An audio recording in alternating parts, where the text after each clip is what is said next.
Ah, ah, ah la vache.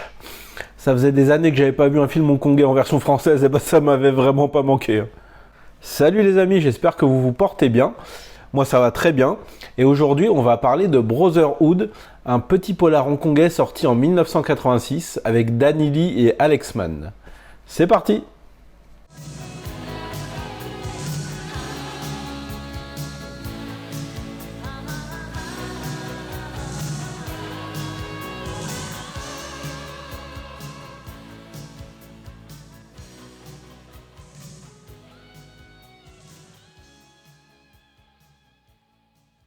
Deux policiers sont liés par une solide amitié. Le premier est impulsif et violent, et l'autre paye les pots cassés et calme le jeu le plus souvent. Un jour, c'est le dérapage. Un criminel est arrêté un peu trop violemment. Le policier responsable, mis à pied, préfère démissionner et se retrouve sans revenu alors qu'il doit de l'argent aux triades locales. Petit à petit, il glissera alors inexorablement vers les fonds abyssaux de la dégénérescence et va sombrer dans le banditisme sous les yeux de son meilleur ami et ex-collègue. Brotherhood va faire partie de ces polars hongkongais qui sont sortis en même temps ou peu de temps après le syndicat du crime et qui va brasser à peu près les mêmes thèmes, à savoir le bien contre le mal, une amitié fraternelle et une opposition, voire même une dualité entre les forces de l'ordre et les gangsters.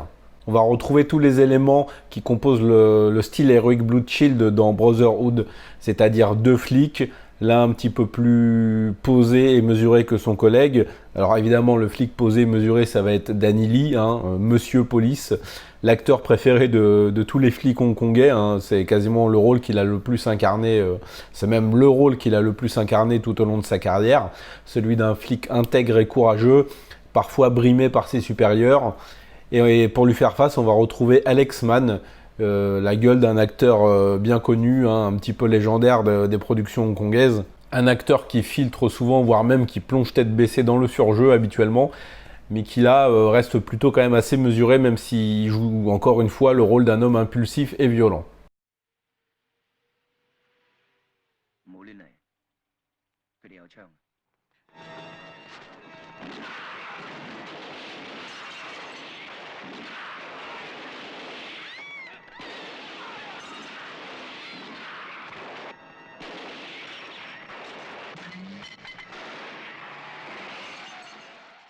Et vous l'avez très certainement vu dans ce court extrait.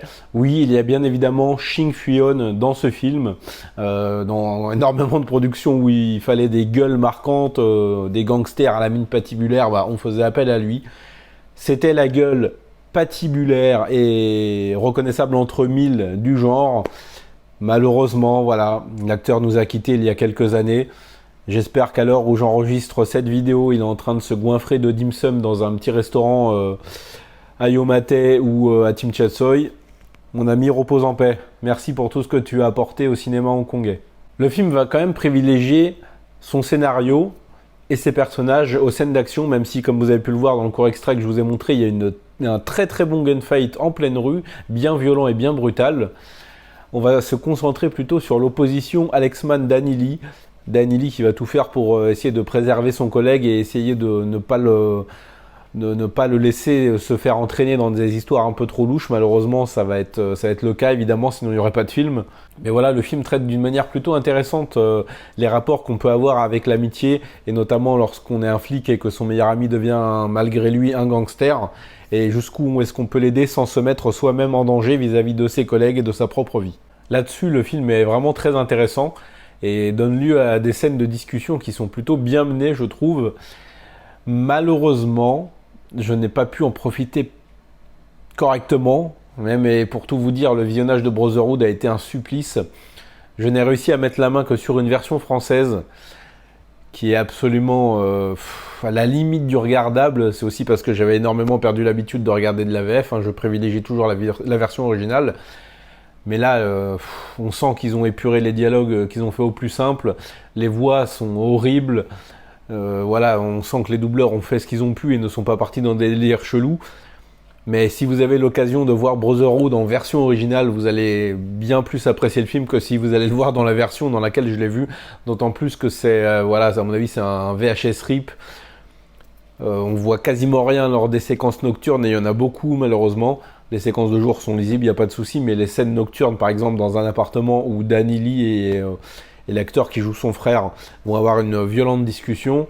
Alors t'ajoutes à ça l'AVF et la lumière qui fait qu'on voit quasiment rien. C'est vraiment dommage, parce que j'ai eu l'impression quand même de ne pas profiter pleinement du film. Enfin, c'est même pas une impression, je n'ai pas profité pleinement du film.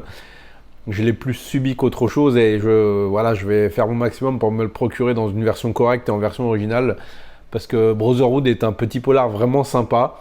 Il n'innove pas énormément de choses, mais il est vraiment bien mené. Les acteurs sont impliqués et donnent un maximum de vie et d'implication à leurs personnages. Ça restera un petit polar hongkongais dans la norme, qui ne va pas énormément se différencier de par son scénario ou ses scènes d'action, mais le tout est vraiment bien emballé, bien efficace, et si vous êtes fan du style Heroic Blue Shield, Brotherhood est un film qu'il vous faut voir absolument. Voilà, je n'ai pas grand chose à dire sur ce petit film, c'était plutôt, comme je l'ai dit, un visionnage assez éprouvant, mais la qualité du film en lui-même mérite vraiment un visionnage, donc si vous pouvez le faire dans des bonnes conditions, n'hésitez pas. Si vous avez déjà vu le film, je vous invite à me dire ce que vous en pensez dans les commentaires. Si vous projetez de le voir et que ma vidéo vous a convaincu, faites-moi un petit retour, qu'on puisse en discuter, ça sera sympa. N'hésitez pas, pour donner plus de visibilité au film et à ma chaîne et aux films dont je traite, à commenter, liker et partager cette vidéo sur les réseaux sociaux. Et si mon contenu vous plaît, abonnez-vous, hein, ça fera toujours plaisir. N'oubliez pas d'activer la petite clochette pour ne rien rater des prochains contenus que je proposerai à l'avenir. Et moi, je vais vous laisser en vous disant, regardez du cinéma asiatique, si possible dans de bonnes conditions, parce que vous savez que ça déchire. Salut!